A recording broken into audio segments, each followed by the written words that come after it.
Profesor Eliseo Almanzar, noticias internacionales marcan la agenda en República Dominicana. Y vamos a empezar con la nueva crisis política que se abre en Perú. Bueno, Perú no sale de una crisis política.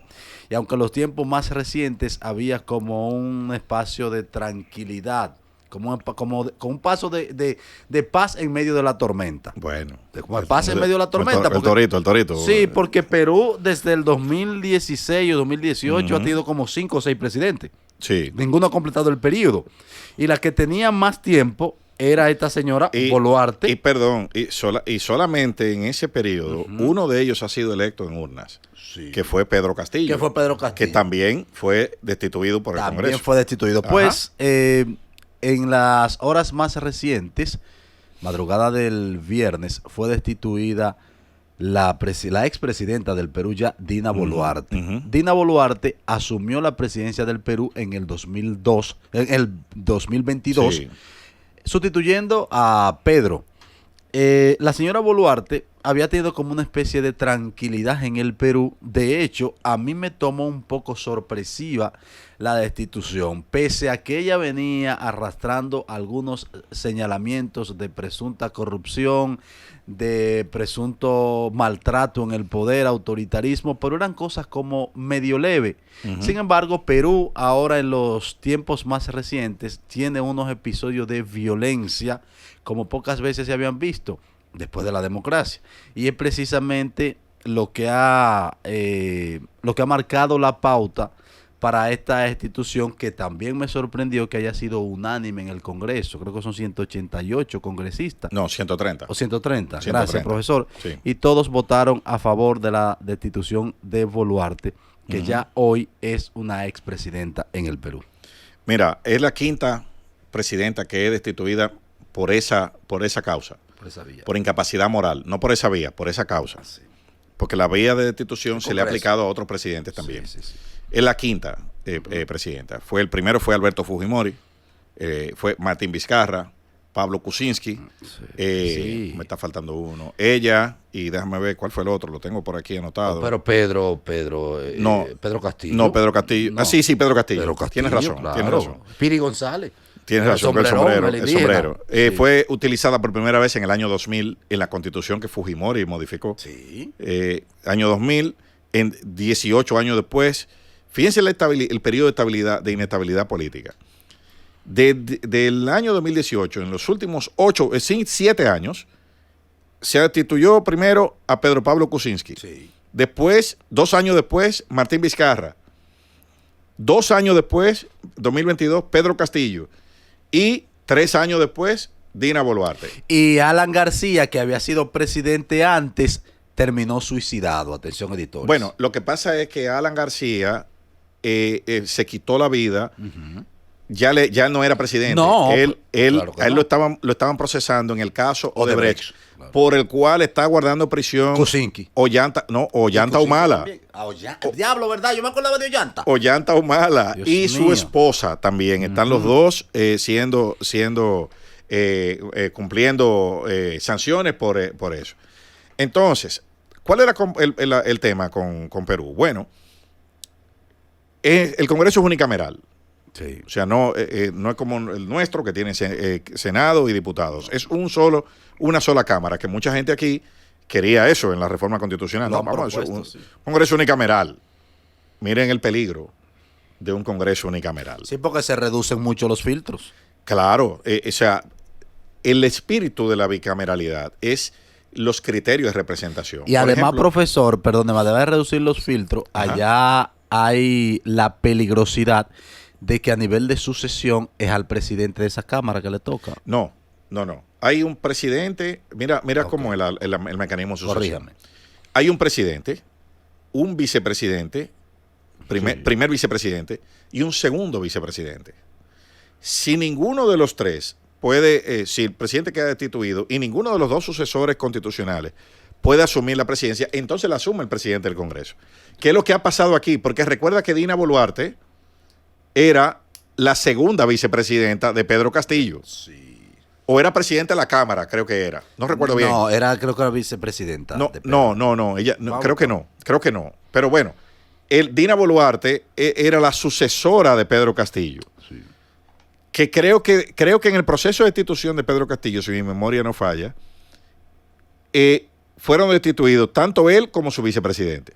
Y por eso que ella asume. Entonces, ahora bien, ¿por qué que la destituyen? ¿Bajo qué figura? La Constitución peruana establece una causa de destitución. ¿Tú sabes cuál es, Hansel? ¿Cuál? Incapacidad moral.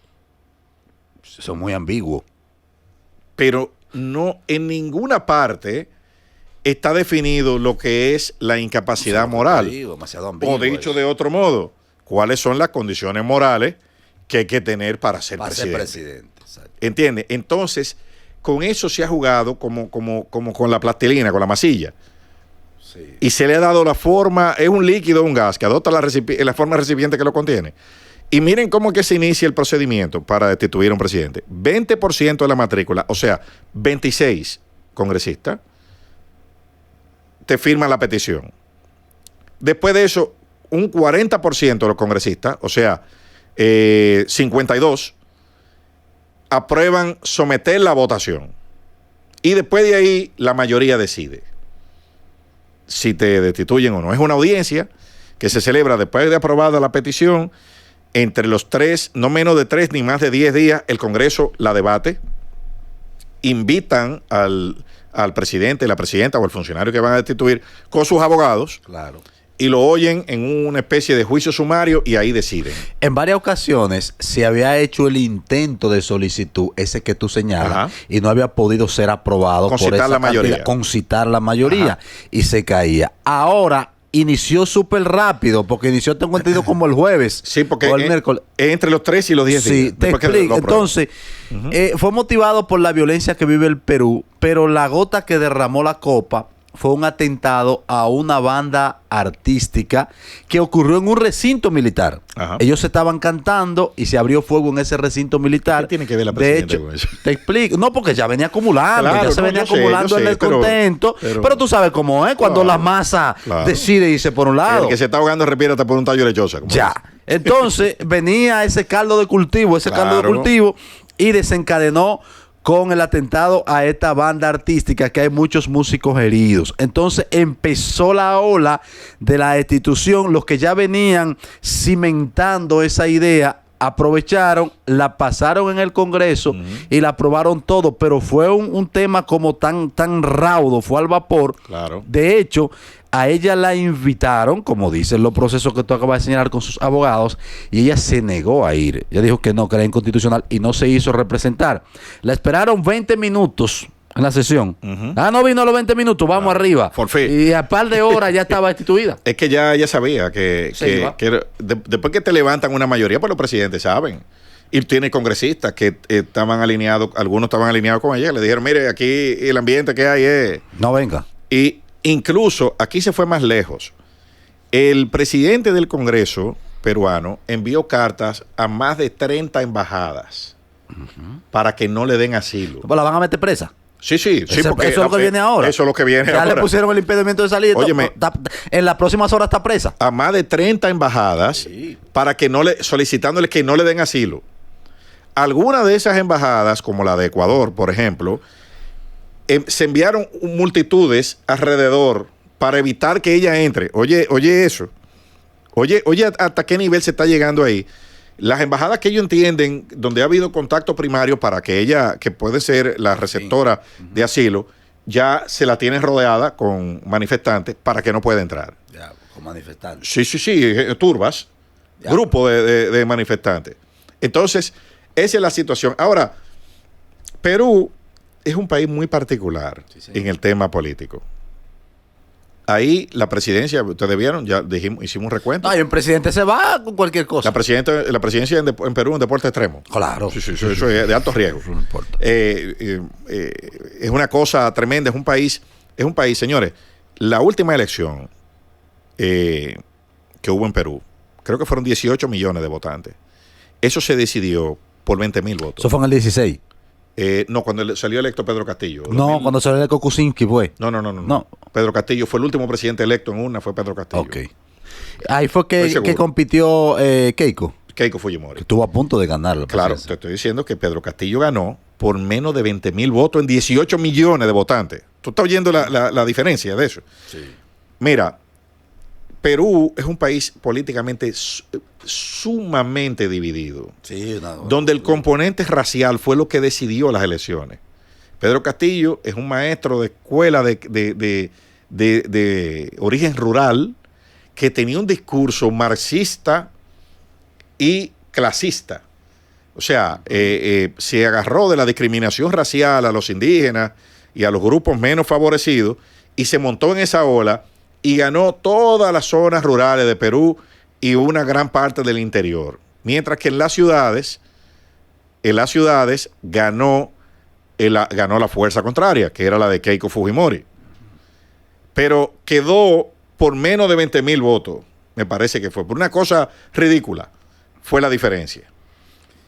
Yo tenía la confusión, Liceo, porque cuando ella compitió, es la segunda vez que ella estuvo cerca de ganar la presidencia de Perú. Claro. Porque cuando compitió con Kuczynski, también quedó muy bien parada. Claro, ella ha estado como, bueno, mira. Va a ser presidenta de Perú. Casualmente, ella es de origen japonés. Hay un japonés que quedaba en segundo lugar. ¿Tú sabes cómo se llama? ¿Cuál? Yo casi gano. Ella, el jefe de campaña de ella, yo casi gano. Yo casi gana, ¿verdad? Sí, casi gana, por un chin. Entonces, bueno, ese es el escenario. ¿Qué te decía de la particularidad de la política peruana? Mira, la economía peruana, sin embargo, es una de las economías más estables de la región.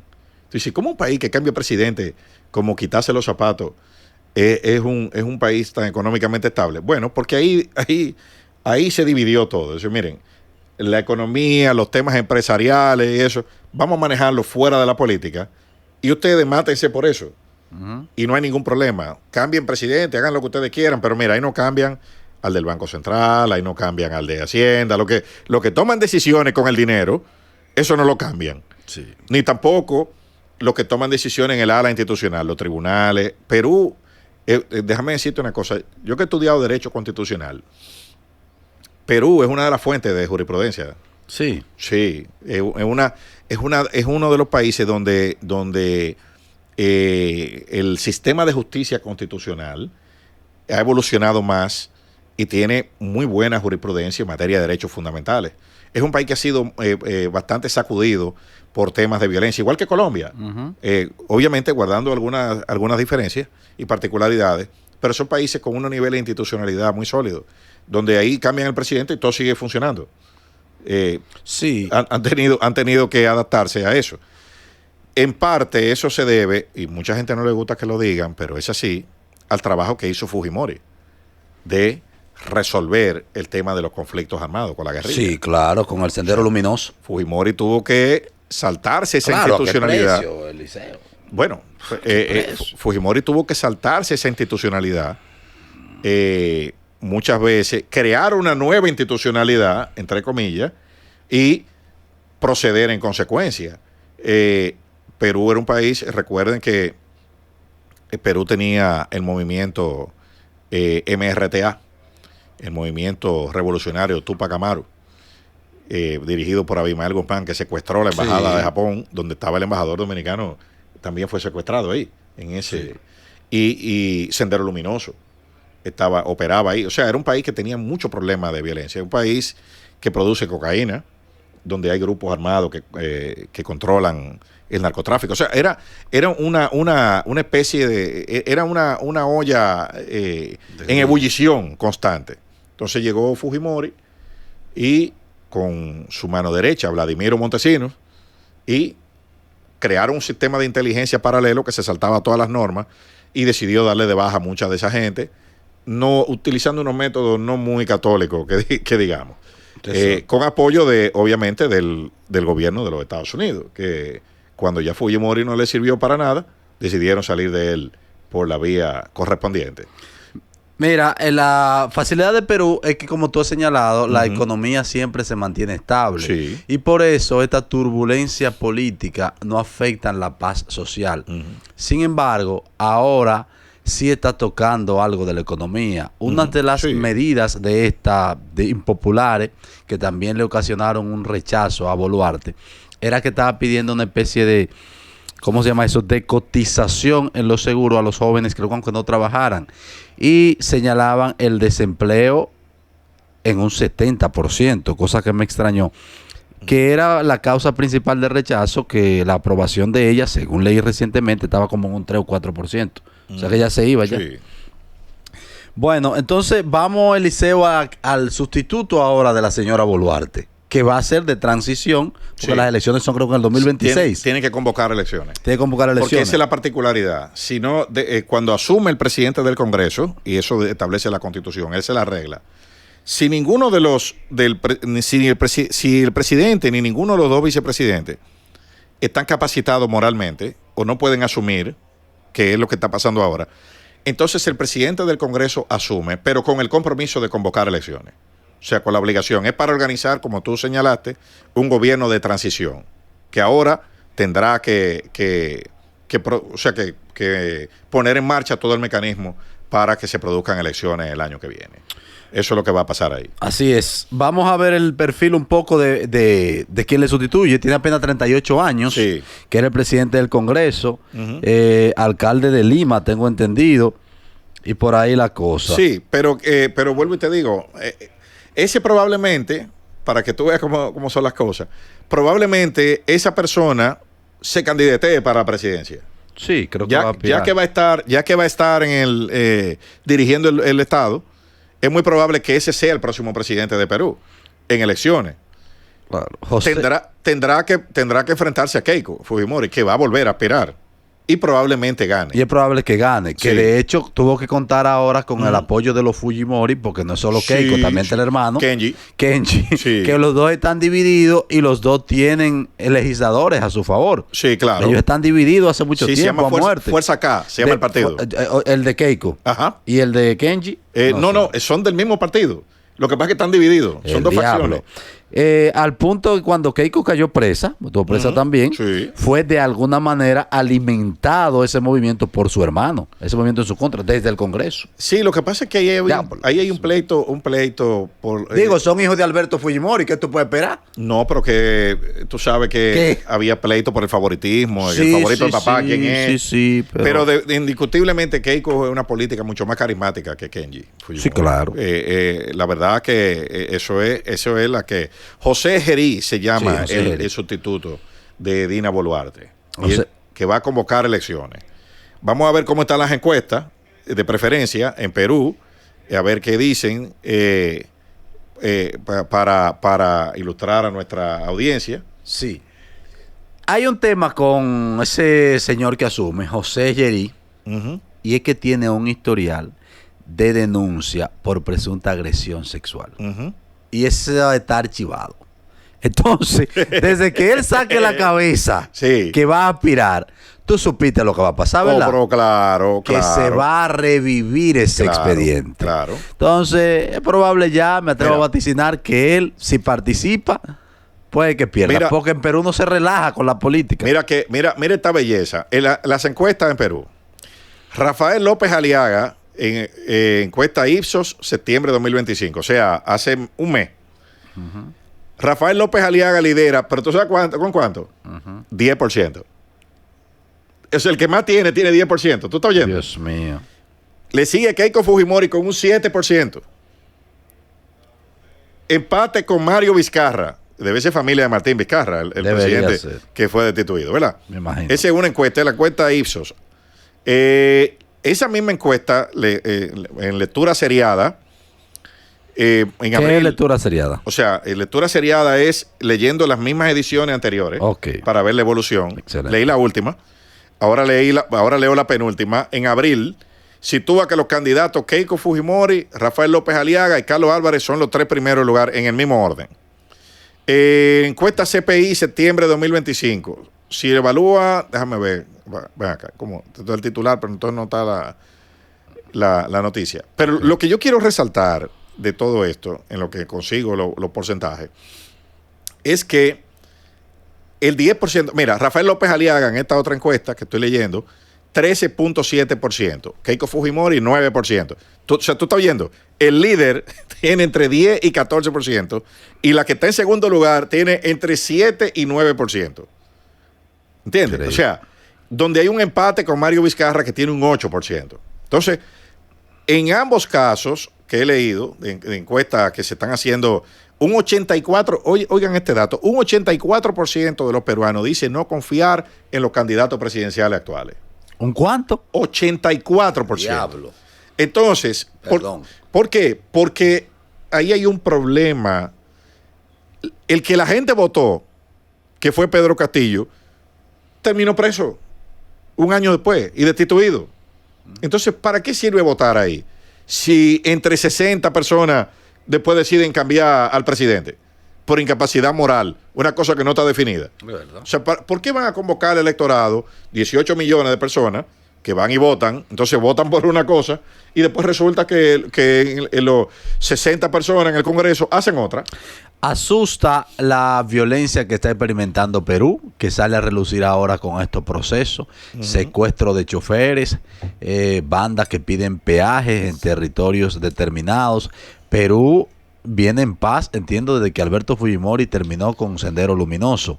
Bueno, depende de lo que tú le llames paz. Porque una cosa es que no haya violencia, a eso se le llama paz, y otra cosa es que no haya conflicto. Okay. Son dos cosas diferentes. Bueno, va a decir el tema de la violencia. Probablemente no había violencia, pero ¿por qué? Porque se articulaba en base a un proceso, o sea, el conflicto se encauzaba por la vía política. O sea, bueno, si no estamos conformes, vamos y votamos en unas elecciones y cambiamos el gobierno. Sí. Ahora, ¿qué es lo que pasa? Que esa violencia que hay ahí, ese conflicto, no hay dónde canalizarlo. Porque las opciones que le están presentando al electorado, el electorado sabe o entiende que su voto no vale nada. ¿Por qué? Porque usted puede votar por una opción y 60 personas se la cambian. Van y te lo quitan. Van y lo cambian. Dicen, no, ahora es fulano de tal. Y el que termina gobernando, uno por el que tú no votaste. Entonces, por eso es el descontento con el sistema y por eso esa violencia está ejerciéndose de una forma anárquica porque no se está canalizando por las vías institucionales y eso puede generar un problema grande en Perú. Bueno, le dice Petro, presidente de Colombia, a Boluarte, dice que la traición con traición se paga. Bueno, es que imagínate.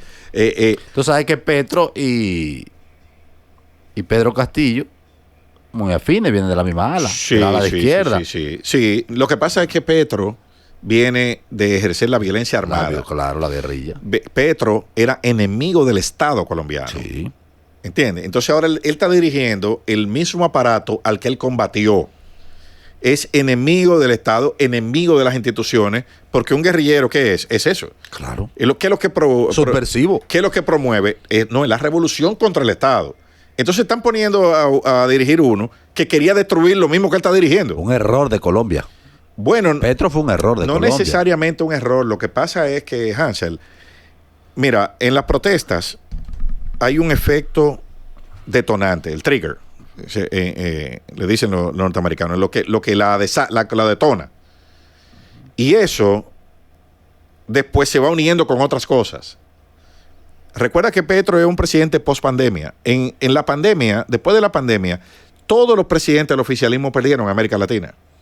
Todos. Y esa ola llegó a República Dominicana también. O sea, la gente se vio frustrada, hubo crisis económica y se estremecieron las bases de la gobernabilidad en todas partes. Y Colombia no escapó a ese fenómeno.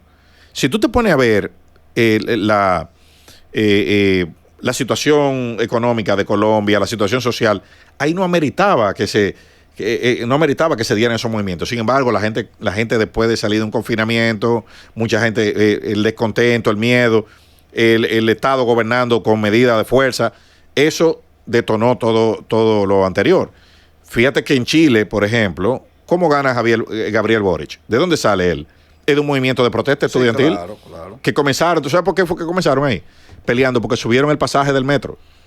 Desbarataron todas las estaciones del metro y a la semana la protesta era por otra cosa y otra cosa y otra cosa y otra cosa. Y ahí se montó hasta que terminó cambiando el gobierno y terminaron con 3 intentos de reforma constitucional que ahora es que están más o menos poniéndose de acuerdo, pero ya Boris se va el año que viene. Se va, no pudo reformar la constitución. No. Eligieron una constituyente toda de izquierda del grupo de Boric. Cuando sometieron la reforma al electorado, perdió. La cambiaron toda de derecha. Cuando fueron otra vez, perdieron.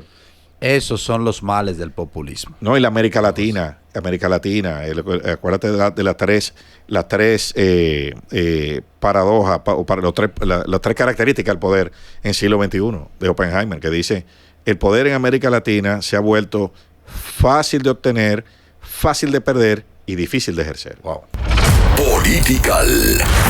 Luego de la pausa, seguimos en Political.